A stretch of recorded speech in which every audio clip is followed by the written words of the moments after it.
117010.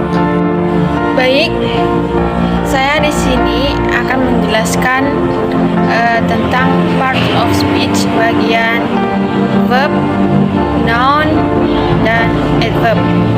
Jadi di sini yang pertama saya akan menjelaskan verb. Verb atau kata kerja dalam bahasa Indonesia merupakan bagian dari part of speech yang sangat penting karena verb merujuk pada aktivitas dan kegiatan yang kita lakukan. Selain itu, dapat menunjukkan kondisi atau keadaan satu hal. Berikut akan saya paparkan pengertian, jenis, dan fungsi verb. Yang pertama yaitu dynamic and static verb. Secara semiotik, verb dalam bahasa Inggris dibagi ke dalam dua kelompok, yaitu dynamic verb dan static verb. Dynamic verb adalah verb yang menunjukkan aktivitas, sehingga disebut juga action verb. Contoh nih, run, walk, sing, read, dan bring. Yang kedua, static verb. Static verb adalah verb yang menyatakan kondisi atau keadaan. Oleh karenanya dikenal juga sebagai static verb. Contohnya love, hate, like, etc. Yang kedua yaitu bagian regular and irregular verb. Berdasarkan perubahan bentuknya, verb dibagi menjadi dua, yaitu irregular verb, yaitu yang artinya beraturan. Regular verb yaitu verb yang memiliki perubahan bentuk beraturan dalam verb to dan verb 3, dilakukan dengan menambahkan d atau ed. Contoh, cook di sini artinya memasak, dan bentuk keduanya yaitu cooked, yaitu telah memasak, dan verb 3-nya cooked juga berarti telah. Jadi di sini verb 1 dengan verb 2, verb 3-nya itu beraturan, ada penambahan ed-nya. Sedangkan irregular verb yaitu kata kerja yang tidak beraturan, yang perubahan bentuknya tidak beraturan pada verb 2 dan verb 3-nya. Yang awalnya regular verb itu beraturan, nah kita masuk ke irregular verb, yaitu contoh nih, take, took, dan taken. Jadi ini kata kerja yang tidak beraturan. Masuk ke fungsi verb. Fungsi verb di sini menjadi dua bentuk, yaitu pertama ordinary dan auxiliary verb. Di dalam ordinary verb dibagi lagi menjadi dua bagian, yaitu kalimat verbal dan kalimat nominal. Apa sih ordinary verb? Kata kerja utama merupakan indikator suatu kalimat.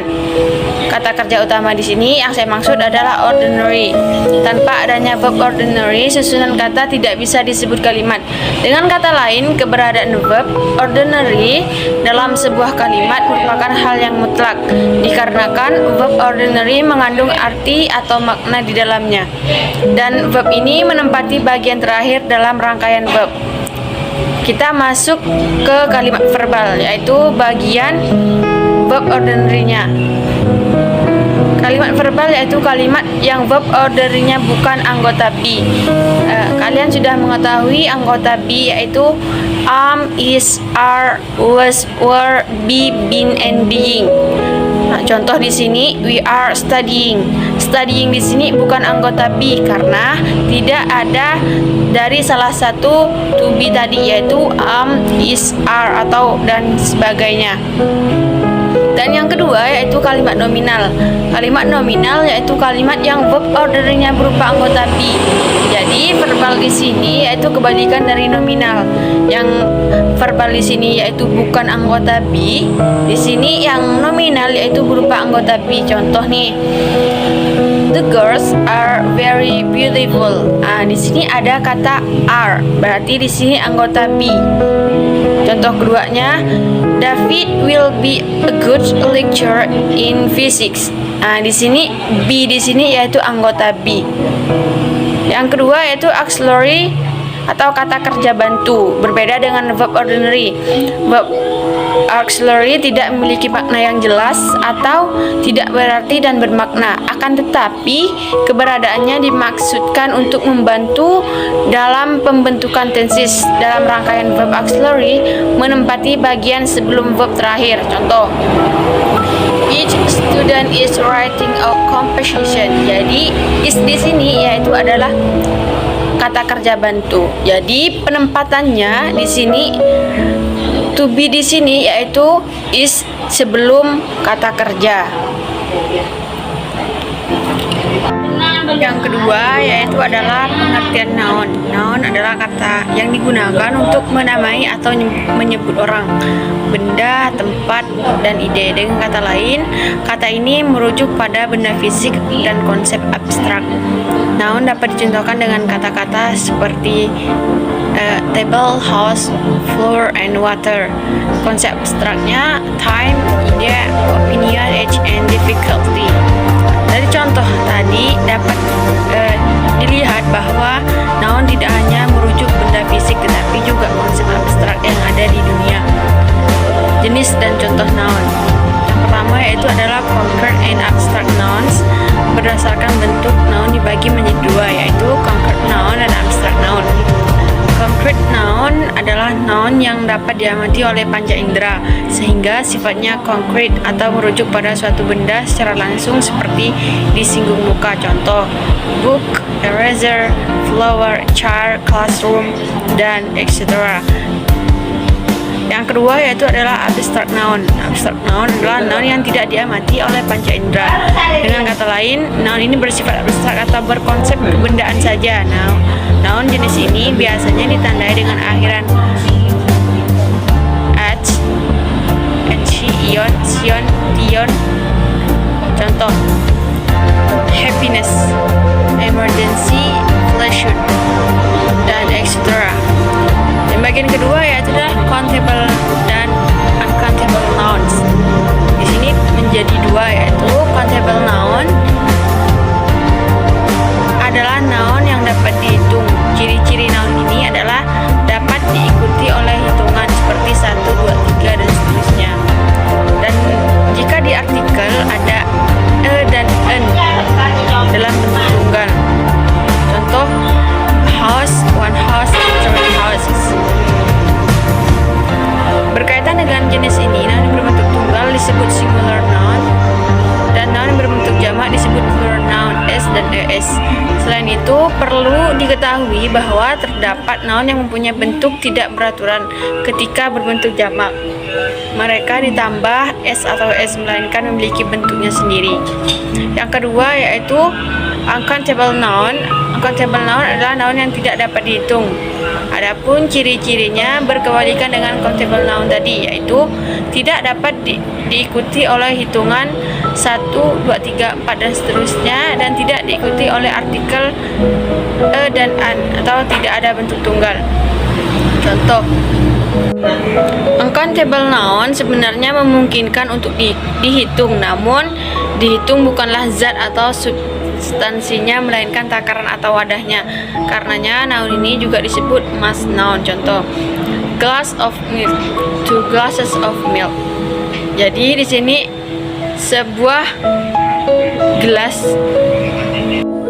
Yang selanjutnya adalah adverb, adalah kata keterangan, biasanya digunakan untuk menerangkan verb, adjektiva atau nomina. Adverb memberikan informasi dan menerangkan lebih detail mengenai kelas kata. Di sini adverb dibagi menjadi 5 bagian, yaitu adverb of time, adverb of places, adverb of degree, adverb of manner, and adverb of frequency. The first, adverb of time. Adverb of time ini digunakan sebagai kata bantu yang memperjelas tentang waktu. Adverb jenis ini sering muncul sebagai bentuk keterangan waktu, seperti now, tomorrow, soon. Contoh adverb dalam sebuah kalimat, I will go to the supermarket tomorrow. Saya akan pergi ke pasar besok. Jadi adverb of time-nya di sini adalah tomorrow. Yang kedua adalah adverb of place. Seperti yang kita ketahui bahwa adverb adalah kata bantu yang digunakan untuk menerangkan. Adverb of place berfungsi untuk menerangkan lokasi kejadian ataupun sebuah tempat. Adverb yang termasuk dalam adverb of place ini adalah here, there, up, down, dan lain-lain. Contoh dalam sebuah kalimat, please put down that to here. Tolong letakkan buku itu di sini. Yang kedua, on there you are sitting still lonely. Oh, kamu di sana masih duduk sendirian. Selanjutnya adalah adverb of degree. Adverb ini digunakan untuk mempertanyakan ukuran intensitas suatu kondisi atau kejadian adverb. Yang termasuk dalam adverb ini adalah almost, very, to, just, dan lain-lain. Contoh dalam sebuah kalimat, the painting is very beautiful and unique. Lukisan ini sangat indah dan unik. Jadi di sini adverb of degree-nya yaitu very. Selanjutnya adverb of manner. Apa adverb of manner itu? Adverb of manner adalah kata bantu yang digunakan untuk menerangkan bagaimana kondisi atau peristiwa terjadi dibandingkan dengan jenis adverb yang lain. Adverb ini memiliki anggota paling banyak. Ciri adverb ini penggunaan suffix iye. Contohnya, please bring these cakes carefully. Tolong bawa kue ini dengan hati-hati. Jadi, adverb of manner adalah carefully. Yang terakhir adalah adverb of frequency. Adverb of frequency adalah kata yang digunakan untuk memberikan keterangan lebih jelas lagi. Nah, kalau adverb ini digunakan untuk memberikan informasi tentang seberapa sering seseorang melakukan sesuatu. Tingkat frekuensi dari tidak pernah, sering, sampai dengan selalu bisa kamu temukan dalam urutan. Contohnya never, hardly, ever, rarely. Contoh dalam sebuah kalimat, I always love you. Aku akan selalu mencintaimu. Jadi di sini adverb of frequency-nya adalah always. Terima kasih. Assalamualaikum warahmatullahi wabarakatuh. Perkenalkan, nama saya Firman Sabur. Saya akan menjelaskan tentang pronoun, conjunction, dan profession. Pronoun adalah kata yang digunakan sebagai ganti dari kata benda atau frase kata benda. Pronoun digunakan agar dalam penulisan atau pengucapan kita tidak menyebutkan kata-kata benda yang sama secara berulang. Jenis pronoun beserta contohnya seperti personal pronoun merupakan kata ganti pada subjek dan objek yang menunjukkan orang atau nama seperti I, you, she, he, it, we, the. Contohnya seperti aku membuat es lemon dan memberikannya kepada ibu-ibu kemarin. Dia bilang dia menyukainya. Yang kedua yaitu reflex pronoun. Reflex pronoun merupakan kata ganti yang digunakan untuk merujuk pada tindakan atau kegiatan yang dilakukan oleh diri sendiri subjek. Kata ganti bentuk tunggal akan mendapatkan akhiran self seperti myself, yourself, himself, herself, dan itself. Sementara bentuk jamak yang mendapatkan akhiran selfless yakni yourselfless, themselfless, dan ourselfless. Contohnya seperti aku memasak nasi goreng ini sendiri. Possessive pronoun. Possessive pronoun menunjukkan kepunyaan seorang atau kelompok. Ada dua bentuk possessive pronoun, yaitu independent dan independent. Dependent yang ditempatkan sebelum kata benda dan independent yang diletakkan setelah kata kerja. Possessive pronoun dependent adalah my, your, his, her, its, or, their. Sementara pronoun independent adalah seperti me, you, his, her, its, or, their. Contoh seperti gaun putih ini milikku. Yang keempat itu revision pronoun digunakan ketika dua orang atau lebih sedang melakukan kegiatan yang sama. Contohnya seperti pada dan diri saling berbicara satu sama lain secara rutin. Yang kelima itu independent pronoun. Dalam independent pronoun digunakan untuk mengambil orang atau suatu tanpa mengatakan siapa atau apa mereka sebenarnya. Independent pronoun menggunakan body atau on untuk menunjukkan orang dan thing untuk benda. Kata yang termasuk dalam indefinite pronoun adalah anybody, everybody, nobody, somebody, anyone, everyone, no one, someone, anything, everything, nothing, something. Contohnya seperti semua orang menikmati pestanya. Yang kedua itu conjunction. Conjunction atau kata sambung adalah kata yang digunakan untuk menghubungkan unit-unit bahasa yang setara, kata dengan kata, frasa dengan frasa, glosa dengan glosa, kalimat dengan kalimat, dan seterusnya. Pemakaian conjunction dapat dicontohkan dengan kalimat di bawah ini seperti you and I are on the same boat. And menghubungkan kata you dengan kata I atau subjek dengan subjek.